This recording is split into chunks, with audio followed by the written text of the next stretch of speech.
Hey guys, this is Anand and welcome back to my channel Sage Computations. I hope you all are doing good. तो आज हम लोग बात करेंगे लैम्डास के बारे में। लैम्डास एक बहुत ही इंपॉर्टेंट टॉपिक है अपने पाइथन का, या कोडिंग लैंग्वेज में ही, जावा में भी यूज होते हैं लैम्डास, बट बहुत ही इंपॉर्टेंट है। वाई इंपॉर्टेंट क्यों है? बिकॉज देखेंगे आगे वीडियो में क्यों है इंपॉर्टेंट।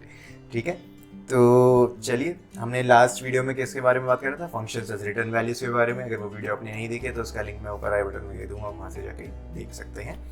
चलिए बिना किसी देरी के शुरू करते हैं। लैम्डास डिफाइन एंड इन्वोक। डिफाइन कैसे करते हैं, इन्वोक कैसे करते हैं, होते क्या हैं? तो बेसिकली लैम्डास होते क्या हैं? आपके ये एनोनिमस फंक्शंस होते हैं। What are anonymous functions?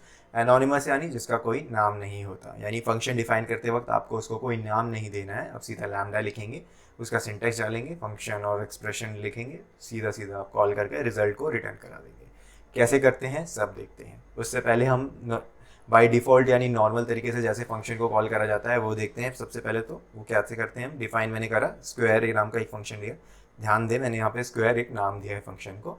मैंने उसमें लिख दिया कॉमा एक्स, एक रिटर्न इनपुट आर्ग्यूमेंट हम उसमें पास करा रहे हैं। रिटर्न क्या करा रहे हैं? एक्स मल्टीप्लाई बाई एक्स, यानी उसका स्क्वायर। रिजल्ट इक्वल्स टू, मैंने एक वेरिएबल लिया, उसमें मैंने फंक्शन को कॉल करा स्क्वायर, उसमें लिख दिया 5, इनपुट आर्ग्यूमेंट दे दिया। अब रिजल्ट मैं जब कॉल करूँगा तो आपका आएगा 25 रिजल्ट आ गया, उसने 5 मल्टीप्लाई बाई 5 कर दिया, राइट। स्क्वायर आप अगर मैं से कॉल करूँ तो आप देखिए क्या आ रहा है? Function main dot square.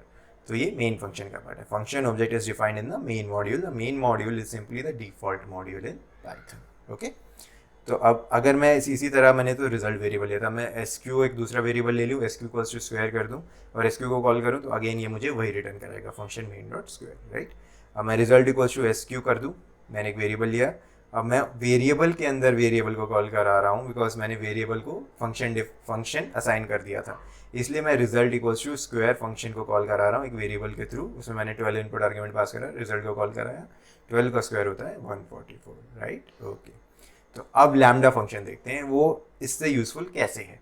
मैंने लिखा है क्यूब ऑफ फंक्शन मैंने बनाया, cube underscore of equals to, मैंने लिखा lambda x colon x multiply by x multiply by x, यानी एक्स का क्यूब।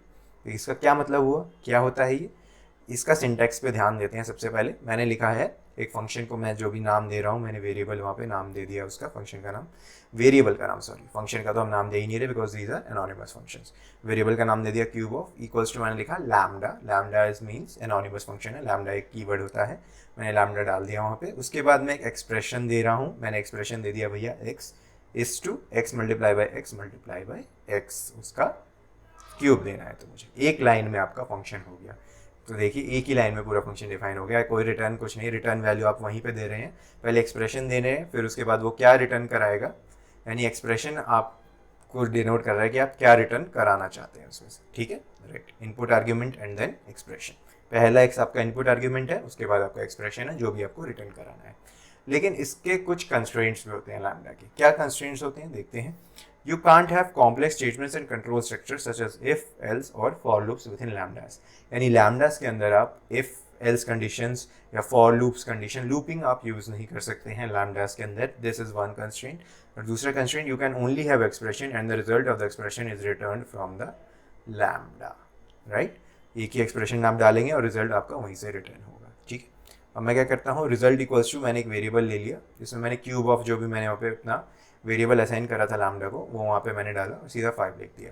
अब मैं जैसे रिजल्ट को कॉल करूँगा, आप देखिए 125 आ गया। अगेन मैं रिजल्ट को दोबारा से कॉल करता हूँ, इस बार मैं क्यूब ऑफ 10 लिखता हूँ, रिजल्ट को कॉल करता हूँ 1000 आ गया। अगेन मैं क्यूब ऑफ करता हूँ, फंक्शन मेन डॉट लैम्डा, यहाँ पे फिर अगेन से एक्स आ गया, ठीक है। It's a function object and it is a lambda function, not a named function. तो ये एक फंक्शन ऑब्जेक्ट है and it is a lambda function, not a named function, ठीक है। अब मैं क्या करता हूँ, ऐड एक मैंने वेरिएबल लिया, add equals to lambda x comma Y x plus Y, ठीक है। अगेन एक फंक्शन मैंने बना रहा हूँ ऐड के नाम से, उसमें मैंने लैम्डा, आप ये देखिए कि कैसे कॉल हो रहा है। मैं कोई फंक्शन का नाम नहीं दे रहा हूँ, मैं एक वेरिएबल का नाम दे रहा हूँ। Add equals to lambda is an anonymous function, मैं लैम्डा वहाँ पे दे रहा हूँ। आपका एक्सप्रेशन मैंने इनपुट आर्ग्यूमेंट्स दे रहा हूँ एक्स कॉमा वाई, एक्सप्रेशन दे रहा हूँ एक्स प्लस वाई, ठीक है। Input arguments then expression. Again subtract एक वेरिएबल बनाया, उसमें डाला lambda x comma Y X minus Y. Multiplication बनाया एक variable lambda x comma Y X multiply by Y. Similarly division बनाया X comma Y X multiplied by Y. अब calculate function को एक बनाते हैं अलग से, ठीक है। मैंने एक डिफाइन कैलकुलेट फंक्शन बनाया x, y operation equals to, मैंने बाय डिफॉल्ट लिख दिया है ऐड। ये ऐड वेरिएबल को कॉल करेगा ऊपर से, और बाय डिफॉल्ट अगर हम कुछ भी ना दे तो if operation equals to add return add, यानी जो वेरिएबल ऊपर बनाया है, और इनपुट आर्ग्यूमेंट्स में आप पास करेंगे x, y, ठीक है। If operation equals to sub, again वही चीज़ करना है, हमें रिटर्न करना है सब्ट्रैक्ट वेरिएबल को x, y। Operation equals to mul, again return करना है मल्टीप्लाई वेरिएबल को जिसमें हमने फंक्शन बनाया लैम्डा वाला x, y। If operation equals to division, return करना है हमें डिवीजन वाले वेरिएबल को जिसमें हमने फंक्शन डाला है लैम्डा का, ठीक है, x, y। तो x, y सब में रिटर्न करा रहे हैं, और इसी x, y को हमने डेफिनेशन कैलकुलेट में भी वही डाला है। तो एक तरीके से हम सिंक्रोनाइज कर रहे हैं पूरे को। मैं आप सीधा कैलकुलेट फंक्शन को कॉल कर रहा हूँ, 100,4 लिख रहा हूँ, ठीक है। मैंने लिखा 100,4 ऑपरेशन इक्वल्स टू लिख दिया सब, यानी सब्ट्रैक्ट करो 100 - 4 इज 96। अगर मैं कोई भी ऑपरेशन ना डालूँ, मैं सीधा लिखूँ कैलकुलेट 100,4, ये दे देगा 100 + 4 104। Why? Because by default add operation को वहाँ पे कॉल किया गया है। अगर मैं लिखूँ calculate 100,4 operation equals to multiply, तो यहाँ पे ओवरराइड हो गया, मल्टीप्लाई आ गया यहाँ पे, 100 × 4 इज 400, ठीक है। ये तो एक तरीका हुआ कि हम x, y दो इनपुट आर्ग्यूमेंट्स डाल रहे हैं। इसको थोड़ा सा और ट्विक करते हैं कि बार बार भैया हमें 2, 3 ऐसे क्यों डाले, सीधा वेरिएबल आर्ग्यूमेंट्स ना डाल, स्टार आर्ग्स जो हमने इतने अच्छे तरीके से डिस्कस भी करा है पुरानी वीडियोस में, तो हम सीधा स्टार आर्ग्स डालेंगे। कैसे डालेंगे? मैं लिखूंगा डिफाइन कैलकुलेट स्टार आर्ग्स, मैंने लिख दिया, इसमें सबसे पहला मेरा वही इनपुट आर्ग्यूमेंट हो गया, वेरिएबल आर्ग्यूमेंट हम डाल रहे हैं स्टार आर्ग्स।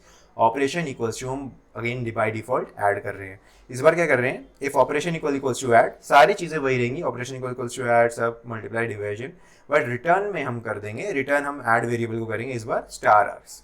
स्टार आर्ग्स को ही हम डिफाइन कर रहे हैं यहाँ पे डेफिनेशन में कैलकुलेशन की, और उसी को हम रिटर्न में भी वही डाल रहे हैं स्टार आर्ग्स को, वेरिएबल आर्ग्यूमेंट्स को, क्योंकि जितने भी आर्ग्यूमेंट्स वहीं डालेंगे हम कैलकुलेशन में, उतने ही आर्ग्यूमेंट्स आपके रिटर्न में भी चले जाएंगे, रिटर्न भी उतने ही होंगे, राइट। ओके, ऐड फंक्शन में जाके, यानी ऐड वाले वेरिएबल में जिसमें हमने लैम्डा डाला हुआ है ऊपर, उसी में चले जाएंगे उतने वेरिएबल्स, और वो आपको रिटर्न करा देगा उस एक्सप्रेशन की वैल्यू।